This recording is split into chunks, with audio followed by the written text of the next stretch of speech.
Hello అండి, అందరికీ నమస్కారం.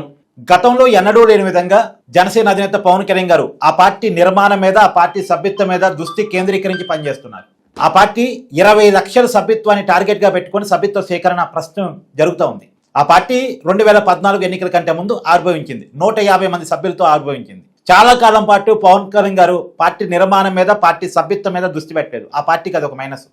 నిజానికి పవన్ కళ్యాణ్ గారు అంటే ఆంధ్రప్రదేశ్ మొత్తం అభిమానులు ఉన్నారు. 175 నియోజకవర్గాల్లో కూడా అభిమానులు ఉన్నారు. కానీ అభిమానుల్ని జనసేన కార్యకర్తలుగా మార్చుకొని, జనసేన నాయకుడిగా తయారు చేసుకొని, జనసేన పార్టీకి ఒక నిర్మాణాన్ని ఏర్పాటు చేసుకోవడంలో ఆ పార్టీ సక్సెస్ కాలేదు. పవన్ కళ్యాణ్ గారు ఆ వైపుగా దృష్టి పెట్టలేదు చాలా కాలం పాటు. 2001లో మాత్రం, అంటే 2019 ఎన్నికల్లో ఓడిపోయిన తర్వాత కొంత దృష్టి పెట్టే ప్రయత్నం చేశారు. 2021 నుంచి 2021 90,000 మంది జనసేన సభ్యులుగా మారారు.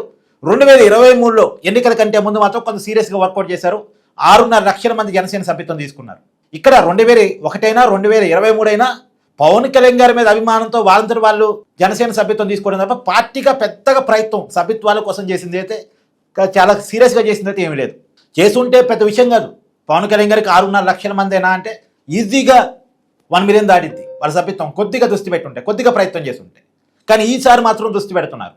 20 లక్షల మంది సభ్యులని చేర్చుకోవడమే టార్గెట్గా జనసేన పార్టీ ప్రయత్నం చేస్తుంది. అంటే ఇప్పుడు అధికారం ఉంది, పార్టీ నిర్మాణాన్ని బలోపేతం చేసుకోవాలి, పార్టీ సభ్యత్వాలని దాదాపు పెద్ద ఎత్తున పెంచుకోవాలి, పార్టీ నిర్మాణం యుతంగా తయారు చేసుకోవాలి అనే దాని మీద అధికారం చేతిలో ఉంది. కాబట్టి ఇప్పుడు కాకపోతే ఇంకెప్పుడు అన్నట్టుగా పనిచేస్తూ ఉంది. ఇంకోటి ఏంటంటే జంజీ కిడ్స్ మీద బాగా దృష్టి పెట్టారు. జంజీ కిడ్స్ అంటే 2K కిడ్స్, ఇవి 20 సంవత్సరాలు 20 సంవత్సరాల కంటే కింద ఉన్న వాళ్ళు, 18 years to 25 years, వీళ్ళ మీద ఎక్కువగా దృష్టి పెట్టారు. అంటే రాబోయే కాలం అంతా వీళ్ళదే. వీళ్ళని గనక జనసేన కార్యకర్తలుగా నాయకులుగా తయారు చేసుకుంటే ఒక రాబోయే 50 సంవత్సరాల పాటు రాజకీయంగా జనసేనకి ఇబ్బంది ఉండదు, కొన్ని దశాబ్దాల పాటు ఇబ్బంది ఉండదు. సో వీళ్ళని నాయకులుగా తయారు చేసుకోవాలి అనే దాని మీద ఎక్కువగా దృష్టి పెట్టారు. సభ్యులుగా కూడా వీళ్ళని ఎక్కువగా చేర్చుకునే ప్రయత్నం చేస్తున్నారు. పైగా సభ్యత్వాలు ఎలా చేర్చుకోవాలన్న దాని మీద కూడా చాలా ఎక్సైజ్ జరిగింది. కమ్యూనిస్ట్ పార్టీ సభ్యత్వాలు ఎలా ఉంటాయి, బీజేపీ సభ్యత్వాలు ఎలా ఉంటాయి, అంటే నిర్మాణయుతమైన పార్టీల సభ్యత్వాలు ఎలా ఉంటాయి అన్న దాని మీద స్టడీ చేసి జనసేన సభ్యత్వాన్ని 3 రకాలుగా విభజించారు. జనసేన సభ్యత్వం తీసుకున్న అందరినీ కూడా ఉద్యమి అని పిలుస్తారు. డైరెక్ట్గా జనసేన చేసే ప్రజా రాజకీయ పోరాటాల్లో పాల్గొనే వాళ్ళని సాధకులుగా పిలుస్తారు. అంటే వీళ్ళు డైలీ జనసేన కార్యకలాపాల్లో పాల్గొంటూ ఉంటారు సాధకులు. లేదు, ఇండైరెక్ట్గా సహకారం అందించే వాళ్ళు, మేధాపరంగా, ఆర్థికంగా, సాంకేతిక పరంగా, అంటే సోషల్ మీడియాలో ఇట్లా ఇండైరెక్ట్గా జనసేన చేసేటువంటి ప్రజా రాజకీయ పోరాటానికి సపోర్ట్గా నిలబడే వాళ్ళందరినీ కూడా ప్రదాతలుగా పిలుస్తారు. సో 3 రకాల సభ్యత్వాలు: ఉద్యమి, సాధకులు, ప్రదాత. ఈ 3 రకాల సభ్యత్వాలని జనసేన పార్టీ ఇస్తూ ఉంది జనసేన నచ్చిన వాళ్ళకి. నిజానికి పవన్ కళ్యాణ్ గారికి స్టేట్ వైడ్గా ఫ్యాన్స్ ఉన్నారు. కానీ ఫ్యాన్స్ని జనసేన కార్యకర్తలుగా, నాయకులుగా మార్చుకోవడంలో ఇప్పుడు దాకా లోపం జరిగింది. నేను చెప్తున్నాను కదా, వాస్తవానికి 150 మందితో ఆ పార్టీ స్టార్ట్ అయింది. 2001లో 90,000 మంది, 2023లో 6.5 లక్షల మంది, 2024 ఎన్నికల తర్వాత మాత్రం ఆ పార్టీ సభ్యత్వం 13 లక్షల మంది. 2024 తర్వాత మాత్రం అధికారం వచ్చిన తర్వాత పవన్ కళ్యాణ్ గారు డిప్యూటీ సీఎంగా బాధ్యతలు చేపట్టిన తర్వాత ఆ పార్టీ చేపట్టినటువంటి సభ్యత్వ నమోదు కార్యక్రమంలో 13 లక్షల మంది సభ్యులుగా ఆ పార్టీకి తయారయ్యారు. ఇప్పుడు 20 లక్షల టార్గెట్గా పనిచేస్తున్నారు. వచ్చే సంవత్సరం ఇంకొద్దిగా ఎక్కువ. సో మొత్తానికి 50 లక్షల వైపుగా జనసేన సభ్యత్వాన్ని తీసుకెళ్ళాలి. 170 నియోజకవర్గాల్లో కూడా జనసేన పార్టీకి సభ్యులు ఉండాలి, కమిటీలు ఉండాలి, నాయకులు ఉండాలి అనేటువంటి టార్గెట్ తోటి. ఆ నాయకులు కూడా యంగ్ లీడర్స్ అయి ఉండాలి. ఇంకొంతకాలం, ఇంకొన్ని దశాబ్దాల పాటు జనసేనకి రాజకీయంగా అండగా ఉండగలిగినటువంటి నాయకులు, జనసేన స్కూల్లోనే తయారైన నాయకులు, వేరే పార్టీ నుంచి వచ్చిన నాయకులు కాదు, జనసేన స్కూల్లోనే తయారైన నాయకులు ఉండాలి. ఎందుకంటే టీడీపీ ఇక్కడ ఒక ఆదర్శం. ఎన్టీఆర్ పార్టీ పెట్టినప్పుడు యువతరాన్ని బాగా ఆకర్షించారు, యువతరాన్ని నాయకులుగా తీర్చిదిద్దారు. ఇప్పుడు చూడండి, చాలా సీనియర్ నాయకులు తెలుగుదేశం పార్టీలో ఉన్న వాళ్ళంతా ఆ పార్టీలో తయారైన వాళ్ళే, ఎన్టీఆర్ టైంలో తయారైన వాళ్ళే. జిల్లాకు ప్రధానమైన నాయకుడు, జిల్లాకు సీనియర్ నాయకుడు ఉన్నాడు.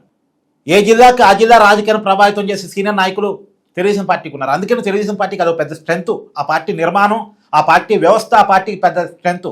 అందుకే కష్టాలు వచ్చినా, నష్టాలు వచ్చినా, ఇబ్బందులు వచ్చినా, ఇన్ని దశాబ్దాలుగా, 4.5 దశాబ్దాలుగా తెలుగు నేల మీద తెలుగుదేశం పార్టీ ఒక పరపతం చూపించుకోగలుగుతుందంటే అది తెలుగుదేశానికి ఉన్నటువంటి బలం, ఆ వ్యవస్థ అనేటువంటిది. ఇప్పుడు ఆ రకంగా జనసేన కూడా తయారు చేసుకోవాలనుకుంటున్నారు. నిజానికి గతంలో వైసీపీ కూడా ఒక టైంలో పార్టీ సభ్యత్వం మీద గట్టిగా దృష్టి పెట్టింది. వాళ్ళు 1 కోటి మంది అనుకుని పనిచేశారు. 75 లక్షల మందికి వాళ్ళు పార్టీ సభ్యత్వం ఇచ్చినట్టున్నారు. ఆ టైంలో 75 లక్షలు రీచ్ అయ్యారు. అలానే బీఆర్ఎస్ పార్టీ, తెలంగాణ ఉద్యమంతో ముడిపడి ఉన్న పార్టీ, ఆ పార్టీ కూడా 1 కోటి మంది టార్గెట్తో పనిచేసింది. వాళ్ళు కూడా 61 లక్షల మంది సభ్యత్వాలని చేపించుకోగలిగారు. వీళ్ళంతా 50 దాటిన వాళ్ళు, 50 లక్షల సభ్యత్వాలు దాటిన పార్టీలు ఇవన్నీ పెద్ద పార్టీలు. ఒక రకంగా తెలంగాణలో బీఆర్ఎస్ అనేది చాలా పెద్ద పార్టీ. 119 నియోజకవర్గాల్లో, అంటే తెలంగాణలో ఉన్నటువంటి 119 నియోజకవర్గాల్లో ఆ పార్టీకి క్యాడర్ ఉంది, లీడర్స్ ఉన్నారు, వ్యవస్థ ఉంది. ఆ పార్టీ పిలుపునిస్తే ఆ 119 నియోజకవర్గాలు కూడా పని జరిగింది. అలాగే వైసీపీ పార్టీ కూడా 170 నియోజకవర్గాల్లో క్యాడర్ ఉంది, కార్యకర్తలు ఉన్నారు, నాయకులు ఉన్నారు. 170 నియోజకవర్గాలు మన ఎన్నికల్లో పోటీ చేసింది. ఆ పార్టీకి పెద్ద వ్యవస్థ ఉంది. అలాగే తెలుగుదేశం పార్టీ అయితే అసలు దేశంలోనే ప్రాంతీయ పార్టీలో ఎక్కువ సభ్యత్వం ఉన్న పార్టీ తెలుగుదేశం పార్టీ. 1 కోటికి పైగా సభ్యత్వాన్ని మన రీచ్ అయ్యారు. ఓ టార్గెట్గా పెట్టుకుని పనిచేశారు, కోటిని రీచ్ అయ్యారు. 1 కోటి కన్నా ఎక్కువే సభ్యత్వాన్ని నమోదు చేసుకోగలిగారు వాళ్ళు. సో ఈ దేశంలోనే పెద్ద ప్రాంతీయ పార్టీ తెలుగుదేశం పార్టీ. ఆ పార్టీ కూడా 170 నియోజకవర్గాల్లో పార్టీ క్యాడర్ ఉన్నారు, లీడర్స్ ఉన్నారు. సో ఆ పార్టీకి అదో స్ట్రెంత్. ఇందాక మనం చెప్పుకున్నట్టు ఇప్పుడు జనసేన కూడా అలా తయారు చేసుకోవాలి అని అడుగుల మీద అడుగులు వేస్తున్నారు. సరే, లేట్ అయినా సరే లేటెస్ట్గా జనసేన పార్టీ ప్రధానంగా యంగ్ జనరేషన్ ని టార్గెట్ చేస్తూ యంగ్ జనరేషన్ పార్టీలోకి ఆకర్షించాలనేటువంటి ప్రయత్నంతో పనిచేస్తా ఉంది. జనసేన చేస్తున్న ఈ ప్రయత్నం ఏ మేరకు వర్కౌట్ అవుతుందని మీరు అనుకుంటున్నారో కామెంట్ రూపంలో తెలియజేయండి. Thank you.